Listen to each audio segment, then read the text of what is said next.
sama-sama tayong magiging saksi!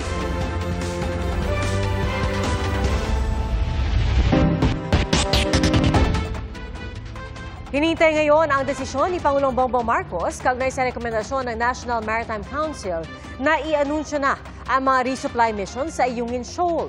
Kasunod yan ng panggigipit ng China Coast Guard sa Rory mission nitong June 17 na ayon sa Malacanang, hindi pa nila itinuturing na armed attack. Saksi si Joseph Moro.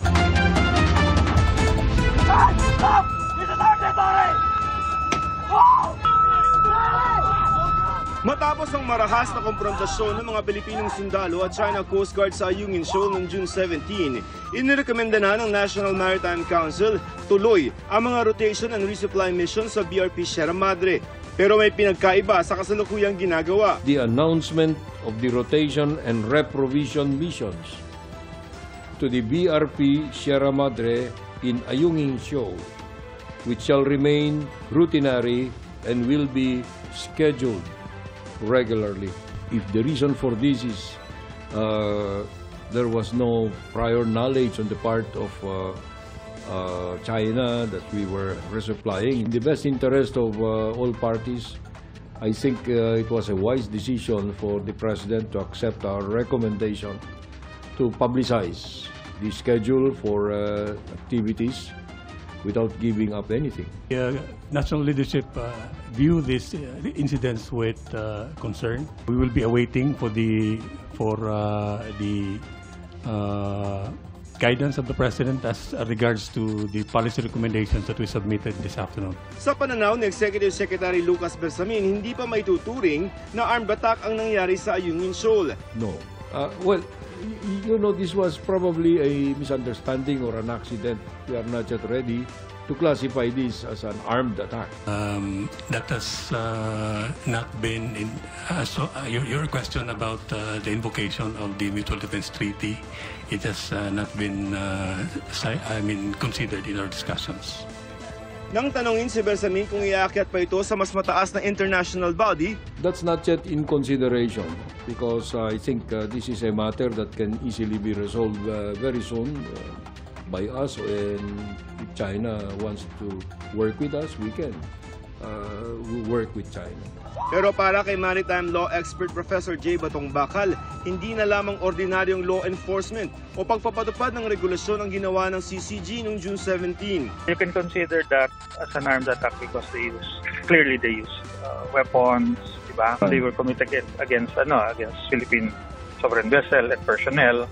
Whether it is an act of war is actually a political decision, not a legal term valid. Pagpunto niya, nakadikit na sa BRP Sierra Madre ang mga bangka ng Philippine Navy ng persahang harangin ng China Coast Guard. Dahil aktibong naval post ng Sierra Madre, may immunity na anya ito, gayon din ang mga bangkang dumikit na rito. Ibig sabihin, hindi ito dapat sinasampahan, iniinspeksyon at kinukuhanan ng mga gamit. Naka-light body armor at helmet din ng China Coast Guard at may dalang mga kutsilyo, sibat, machete, palakol at mga baton. May Pilipino ring naputulan ng hinlalaki. Lahat yan pwede anyang argumento para masabing armed attack ang nangyari, kaya kailangan ng umisip ng aksyon ang Pilipinas at Amerika sa ilalim ng gumaganang MDT. Paglilinaw niya, just because you say you're invoking the MDT, that does not mean automatic gera na. Yun yung misconception ng mga tao eh. Masyadong simplistic. May iba pang pwedeng aksyon laban sa China sa ilalim ng MDT. Whether it's economic, diplomatic, political. Bali may obligation ng US, bali na tulungan tayo ngayon. Anong klaseng tulong yon? Pag-usapan pa nila. Maaari rin daw maningil ng danyos ang Pilipinas para sa mga ninakaw at sinirang gamit ng China Coast Guard mula sa mga sundalong Pilipino.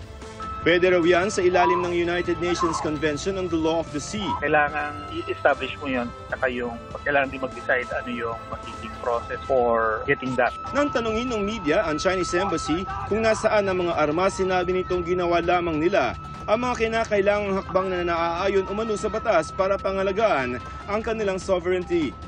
Sa issue naman ng MDT, sabi ng Chinese Embassy, walang karapatan ng Amerika na makialam dahil hindi sila kasama sa maritime issues ng China at Pilipinas. Bago ang Rory mission sa Ayungin Shoal, nagkaharap din ang CCG at mga tropa sa BRP Sierra Madre noong June 12. Sa videong ito mula sa State News Agency ng China, lula ng rubber boat ang mga Pinoy habang pinapaalis ng mga Chino.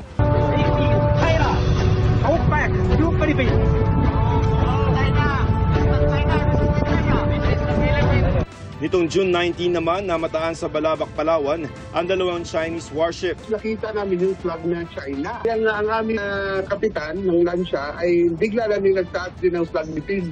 To warn them siguro na this is still a Philippine territory. Kinumpirma ngayon ng AFP na may 4 na Chinese Navy vessels na dumaan 12 nautical miles mula sa Palawan noong araw na yun. Bilang bahagi raw ng Standard Operating Procedure, nag-issue ng radio challenge sa mga barko at sumagot ang mga Chinese. Ayon sa AFP, madalas dumadaan ang international vessels sa naturang lugar. Samantala, naghayag ng suporta ang iba't ibang business group sa AFP at PCG. Bagamat walang direktang binanggit na bansa, tutol sila sa patuloy na harassment sa ating mga tropa at mangingisda. Para sa GMA Integrated News, Joseph Morong, ang inyong saksi. Timboga ang 3 suspect sa pangahak sa ilang malalaking bangko at ahensya ng gobyerno sa mga nakalipas na taon. Ang DICT handang makipagtulungan sa NBI para sa mga inihandang kaso laban sa mga naaresto. Saksi, si Rafi Tima. Di na nakawala sa NBI ang 3 suspect na sangkot umano sa ilang malalaking hacking incident sa bansa. Ang kanila umanong mga target sa nakalipas na 5 taon, ilang malalaking bangko at ahensya ng gobyerno. Ayon sa NBI, diretsong ibinibenta ng mga suspect ang mga nakukuha nilang data sa dark web na napupunta naman sa mga organized criminal group. Kahapon, ininquest na ang 2 hacker at sinampahan ng kasong illegal access, misuse of device at paglabag sa Data Privacy Act. Yung isa sa mga hacker dito, ang nakita namin sa kanyang device through control viewing, yung mga user account credential ng mga bangko. So, magbe-verify kami. Kasi ito ho yung gagamitin ng mga scammers natin sa kanilang exploit. Sa impormasyon ng NBI, cybersecurity researcher na isang malaking kumpanya ang isa sa mga suspect, habang graduating student naman ang isa. Ang isa pang arestadong si alias Kangkong, data security officer naman ng isang news website. Kabilang sa kanya mga hinak ang Armed Forces of the Philippines. Sabi ni alias Kangkong, hindi na siya aktibo sa illegal hacking activity. Yung AFP database, nilik ko publicly. So sabi ko nga, after ko siya ilik, doon ko lang na-realize yung severity ng vulnerability, which is pinagsisihan ko. Siyempre, data ng mga sundalo yun. Yun yung hindi ko na-realize that time. Hinak na rin daw niya ang National Security Council, recruitment website ng AFP, Cavite LGU, maging ang isang medical group. Pero itinanggi niyang ibinibenta niya ang data. Gusto lang daw niyang patunayan sa sarili na kaya niyang pasukin ng mga website na kanyang binibiktima. Isiniwalat din ni alias Kangkong na isang kilalang tech editor umano ang isa sa mga nag-utos sa kanya para manghack. Pinalalabas daw ng editor na nabigyan siya ng tip tungkol sa hacking at vulnerability ng ilang website na kanyang isinusulat. May sulat o paano? Directly, indirectly. Minsan, depende sa kasabi niya eh. So minsan sabi siya, oy, check mo nga to. Find vulnerabilities. Tapos kung meron, ma-report ko sa kanya. Ang kanyang pinaparatangan, si Manila Bulletin Tech Editor Art Samaniego na mariin namang itinanggi ang mga alegasyon. Never ako nag-utos ng kung sino man para lang sa content. So kasi against yan sa principle ng journalism. Ayon kay Samaniego, hindi siya ang unang nag-ulat kaugnay ng AFP hacking incident. Ang iba naman daw niyang isinusulat, hindi si alias Kangkong ang hacker. Pero sa hacking ng One Sambayan, si alias Kangkong nga raw ang nagbigay ng detalye. So ang ginawa ko nung nalaman ko na may vulnerability, tinawagan ko kagad yung kakilala ko mga taga-One Sambayan. Hindi ko pa sinulat ng June 12. Nung nalaman ko na na-fix na nila, sinulat ko siya ng June 13. Sabi ng NBI, maglalabas sila ng subpoena kay Samaniego bilang bahagi ng investigasyon. Sa isang pahayag, sinabi ng Manila Bulletin na tumatalima sila sa batas. Ipinag-uutos din nila sa kanilang mga empleyado na sumunod sa batas. Inaasahan daw nila na maiuukol sa kanilang mga empleyado ang kanilang mga karapatan. Ang One Sambayan naman, ikinatuwa ang pagkakahuli sa taong nasa likod ng pag-hack sa kanila noon, gayon din sa iba pang ahensya ng gobyerno. Umaasa raw silang mapapanagot din ang iba pang sangkot dito. Para sa GMA Integrated News, Rafi Tima ang inyong saksi. Arestado sa entrapment operation sa Cebu ang 2 suspect sa pangingikil ng 1 milyong piso sa isang babae. Kapalit ng pera ang pagbura sa pribadong video ng biktima. Saksi si Alan Domingo ng GMA Regional TV Balitang Bisda. Muna inyong gidawat nga money. Pagtanggap ng envelope na may lamang 200,000 pesos agad dinagib. You were informed already sa inyong rights na maoperatiba ng NBI ang suspect. Ang dalawang suspect may ka-meet up pala sa loob ng isang mall. Hindi nila inakala na kasama na pala ng complainant ang maoperatiba ng NBI. Ayon sa NBI, nagpasaklulo sa kanila ang isang babaeng biktima matapos humingi ng 1 million pesos kapalit sa pagbura ng pribadong video nito. Hindi lang umano ito ang unang beses na naghingi ng pera ang dalawang suspect. Magkakilala ang biktima at dalawang suspect. Yes, magkailan ni sila. But the relationship later on turned sour, no? So, until such time nga kaning victim o siya kabalo nga naagi di ay video. And then such time nga nagbingkil naman ni sila, nag-demand na gyud og 1 million for the deletion. Itinanggi naman na masuspect ang paratang sa kanila. Handa umano nilang harapin sa korte ang kasong isinampa laban sa kanila. I'm honest and kuan yun nga wala ko'y wa jud ko even di lang ko mag-mention wala jud ko di ko ganaging anana sir. Ma'am kanang kung unsa man wala lang ko kabalo ka inana ang atong ka-close pero wala ko kabalo nga maabot inaning. Atubangon na. Atubangon lang namo.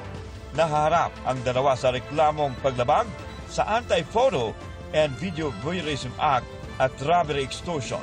Para sa GMA Integrated News, ako si Alan Domingo ng GMA Regional TV Balitang Misdak, ang inyong saksi. Bago sa saksi, mahigit 1 milyong piso ang ninakaw umano ng isang lalaki sa kanyang lolo sa Dagupan City. Ginawa raw katiwala ng biktimang apo sa kanilang bahay at klinik. Saksi, si Claire Lacanilao Dungca ng GMA Regional TV, 1 North, Central Luzon. Mismong si Lolo Antonio ang nagpakulong sa kanyang 20 anyos na apong lalaki. Reklamo ni Lolo Antonio. Ilang beses na umano siyang pinagnakawan ng apo na ginawa pa naman niyang katiwala sa kanilang bahay at dental clinic sa Barangay Pogo Grande, Dagupan City. Isang kasama sa bahay ang nagsumbong daw sa kanya at nang komprontahin ng apo, nakita niya sa drawer nito ang mahigit 100,000 pesos na cash. Pagkadating ko, yun ang sinabi sa akin na may daladalang pera yung apo ko. Ang ginawa ko, pumasok ako sa kwarto, nag-inventory ako doon sa mga pera. Doon ko nalaman na nawawala yung 1.1 million. Ayon kay Lolo Antonio, hindi niya lubos maisip na pagnanakawan ng apo na madalas pa naman niyang mautusan sa gawain. Ayon sa pulisya, umamin ang suspect na matagal na niyang ninanakawan ang kanyang lolo. Yung suspect natin ay pinambili niya ng mga motor na apa, pinampaayos din ng mga bahay nila. Na-inquest na ang suspect sa reklamong pagnanakaw. Para sa GMA Integrated News, ako si Claire Lacanilao Dungca ng GMA Regional TV 1 North Central Luzon, ang inyong saksi. Mga kapuso, sama-sama tayong maging saksi. Mag-subscribe sa GMA Integrated News sa YouTube at para sa mga kapuso abroad, samahan niyo kami sa GMA Pinoy TV at sa www.gmanews.tv.